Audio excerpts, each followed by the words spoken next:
There's a quiet moment that happens more often than we admit. You're standing in your kitchen holding a new phone you didn't really need.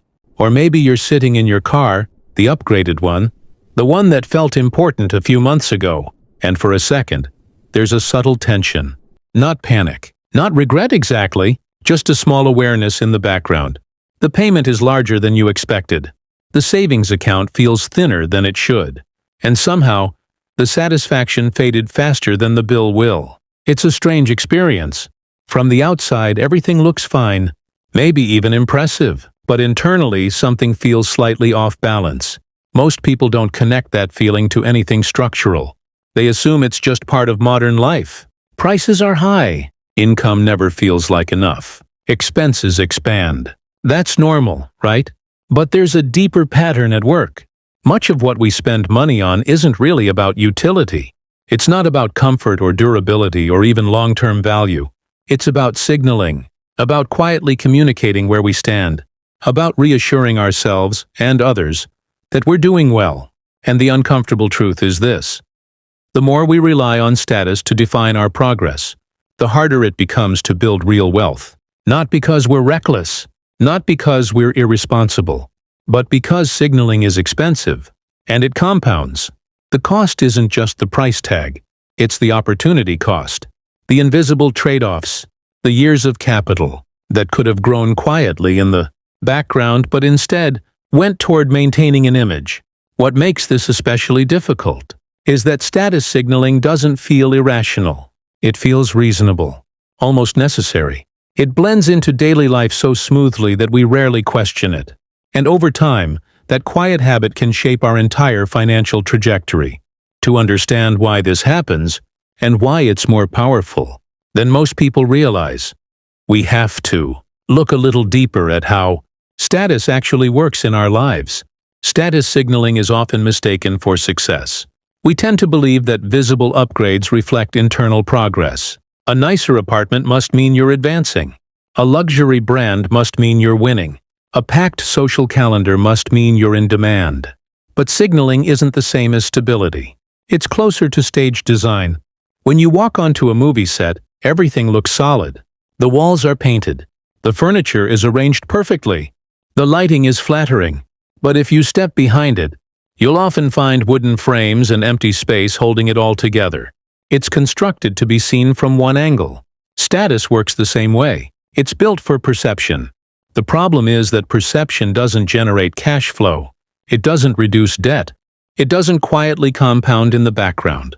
It only maintains an image in the present moment. Psychologically, this makes sense. We're social creatures. Our brains are wired to care about rank, belonging, and comparison. When someone around us upgrades their lifestyle, it subtly shifts our internal baseline. What once felt like enough begins to feel average, and average begins to feel inadequate. So we adjust. Not dramatically, just slightly. A slightly better car, a slightly more expensive neighborhood, a slightly more refined vacation. Each decision feels isolated, reasonable on its own. But together, they create a treadmill effect.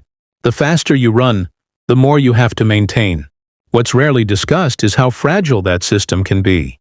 When your identity becomes attached to visible markers of success, your financial life has to support not just your needs, but your narrative. And narratives are expensive. They require consistency. They require reinforcement. They require you to keep up, even when your income fluctuates or your priorities quietly shift. Over time, the energy that could have been directed toward building assets gets redirected toward preserving appearances. And the most interesting part is this: the people who appear the most stable aren't always the ones spending the most. They're often the ones who opted out of the signaling game entirely. But that realization usually comes later. I didn't always see this clearly. In my mid-20s, I told myself I was just leveling up. That was the phrase I used.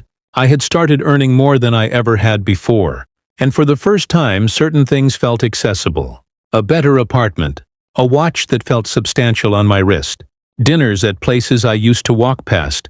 None of it felt reckless. I wasn't maxing out credit cards. I wasn't making extreme decisions. If anything, I felt responsible. I was still saving, still investing, But something subtle was happening beneath the surface. I noticed that my sense of progress became tied to visible upgrades. When I imagined the next phase of my life, I didn't picture freedom or flexibility. I pictured nicer surroundings, higher-end versions of what I already had. And when someone close to me made a leap, bought a home, changed neighborhoods, posted photos from a more expensive vacation, I felt a quiet pressure. Not jealousy exactly, just an internal nudge, a reminder that I should be moving too. It was never about impressing strangers. It was about staying aligned with the invisible scoreboard in my head. What I didn't fully grasp at the time was how much energy that scoreboard required. Every increase in lifestyle created a new floor, a new baseline I had to maintain. The rent wasn't just rent anymore. It was part of the story I was telling about who I was becoming. Downsizing would have felt like regression, even if it made financial sense. That's when I began to notice the tension. My net worth was growing, but so were my fixed expenses. My income felt larger, yet my margin didn't feel wider. I had built a life that looked more impressive than it felt secure, and internally that contradiction was hard to ignore. It wasn't that I was failing financially. It was that I had quietly prioritized signaling over resilience. And once I saw that pattern, it became difficult to unsee. Once I recognized that pattern, the shift wasn't dramatic. There wasn't a single decision that fixed everything. It was more of a recalibration, a quiet reordering of what felt important. I started paying closer attention to the feeling behind certain purchases. Not the price, but the motive. Was I solving a real problem?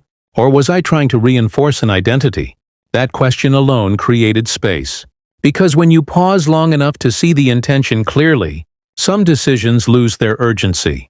The upgrade doesn't feel as necessary. The comparison doesn't feel as sharp. You begin to notice how often the impulse to spend is tied to being seen, rather than being secure. And security has a very different texture. It's quieter, less visible. It doesn't announce itself. It shows up in optionality, in lower fixed costs, in the ability to step back from work without panic, in the freedom to say no without worrying about how it looks. What surprised me most was how stabilizing that felt. When you're not constantly feeding the image, you free up attention. You free up capital. You free up emotional bandwidth. There's less to maintain, fewer narratives to defend. Wealth, in that sense, began to feel less like accumulation and more like independence from the need to display. Accumulation. And that distinction changes how you measure progress. Instead of asking, "Does this make me look like I'm advancing?" the question becomes, "Does this make my life structurally stronger?"